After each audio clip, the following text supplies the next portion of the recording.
In the hit Amazon series The Boys, Homelander might just be the most interesting character. And if you show his photo to a random passerby who is unaware of the show, the first thing that will come to that person's mind is Superman. And rightfully so. I mean, his costume, his posture, his mannerism, well, at least in front of the media, and specifically his power set, screams Superman in every regard. Homelander, save. Captain, you guys are the real heroes. For the public, this is a character who is basically a dark reflection of the morally righteous Superman. And he more realistically shows how a person can be mentally if he's given all these powers at a very early stage of his life, which makes the viewers believe that he is anti-Superman. But is he? So I went back to Vogelbaum, and I managed to squeeze the truth out of him. Please allow me to elaborate.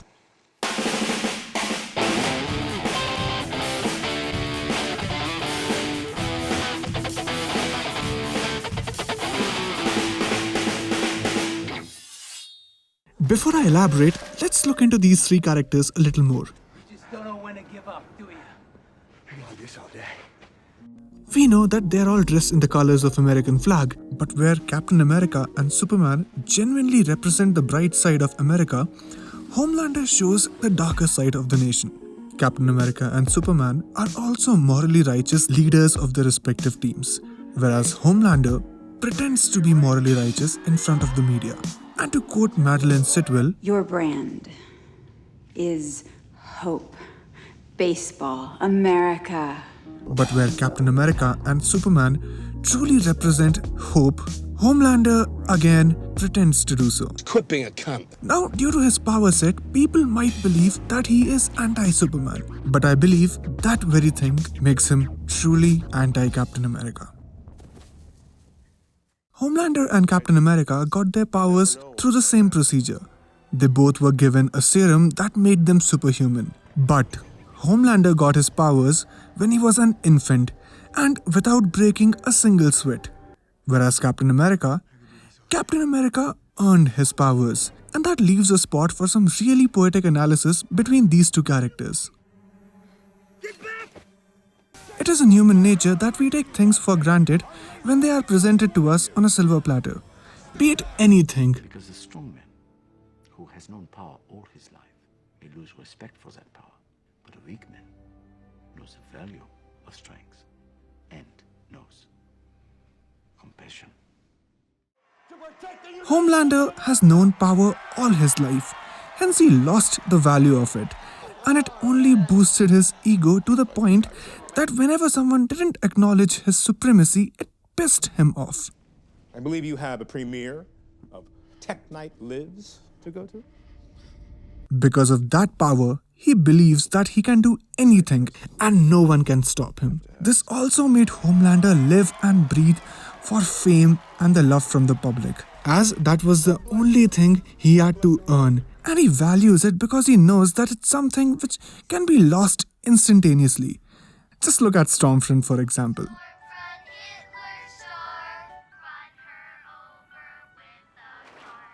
It's catchy. Whereas Captain America got his powers when he had nothing, when he was at his lowest, when he was the weakest man in the room, and when he was rejected multiple times for doing something he believed in with all his heart. That made him value that power. I'd like to surrender myself for disciplinary action. That won't be necessary. Captain America has seen the real world. He has seen how ugly life can get. He has been bullied, and unlike Homelander, he wasn't the strongest since the beginning. Hell, he is not even the strongest right now. I'm the strongest Avenger, okay? So this responsibility falls upon me. So even after he became the all-powerful and well-respected Captain America, he didn't lose that empathy and kept on fighting for what's right. Captain America also doesn't care about what the world thinks of him. He's aware that the world is driven by people with agendas and their point of view keeps on changing. Hence, he's only concerned about saving as many lives as possible and doing the right thing. Always do the right thing. That's it? That's it. I got it. I'm gone. Homelander, being bestowed with the power at the earliest stage of his life, lost all its respect for it. and everything became a PR stunt for him. Even saving someone innocent needs to be publicized. It is very evident in both the seasons that he abused his powers. He never got his hands dirty by physically entering a fight. He just lasered the shit out of people. He feels like he's a god among insects, as he was treated like one since the beginning. And whenever something happens which might challenge his strength, he just gives up. Like, look at this scene for instance. Go out there, lift the plane up. Lift the plane? How? There's nothing to stand on. It's fucking air. I don't know, fly at it, ram it straight. He could have tried saving those innocent lives in that crashing plane, but he gave up. Because it was too much for him and he had to break a sweat in doing so. And why would he? He didn't break a sweat to gain his powers. Now, look at this scene. I gotta put her in the water. Please, don't do this. We have time. We can work it out. Right now I'm in the middle of nowhere. If I wait any longer, a lot of people are gonna die. Captain America almost died saving the city from the plane crash. He could have just abandoned it like Homelander, but he chose to save the people. Peggy. This is my choice. Even at the cost of his own life, because he knows his responsibilities as a person bestowed with superior abilities, and he values it. This is something that creates a beautiful parallel between these two characters, as one of them got his power by doing nothing, so he does nothing to save people, whereas one got his power by giving everything, hence he will do everything to save. Another interesting parallel I noticed between these two characters is that Cap is not even close from being the strongest Avenger, but still people listen to Cap because they respect him. Captain America, I know you too. You're great. Jeez. They acknowledge him as the leader because of his wisdom and experience. Even someone like Tony, who is always at odds with him, acknowledges and respects him. Whereas for Homelander, his teammates only listen to him because they're terrified of him, as he can instantly kill anyone in the Seven, except maybe for Black Noir. Not you, Noir. You've been great. So, because of all these reasons, I believe Homelander is truly anti-Captain America than, anti-Superman. But before I leave, I gotta say, all these points that I mentioned had made Homelander easily one of the most interesting characters in the show. A character like Homelander is interesting because it beautifully shows how someone loses the value even for the greatest abilities and powers on the planet, and how it affects the mental state of that person and builds a godlike complexion with a fragile ego.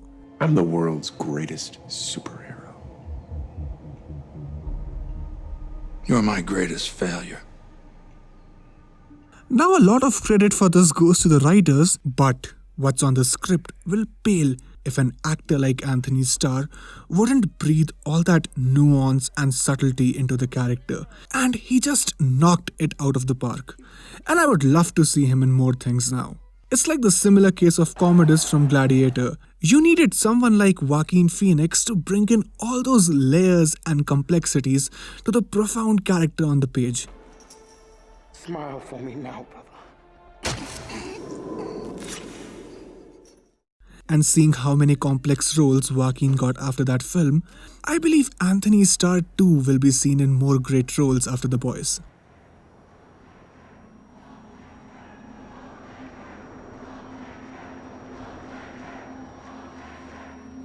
Thank you so much for watching the video, and if you enjoyed, please hit the like button, comment and subscribe. And remember, You guys. You are the real heroes.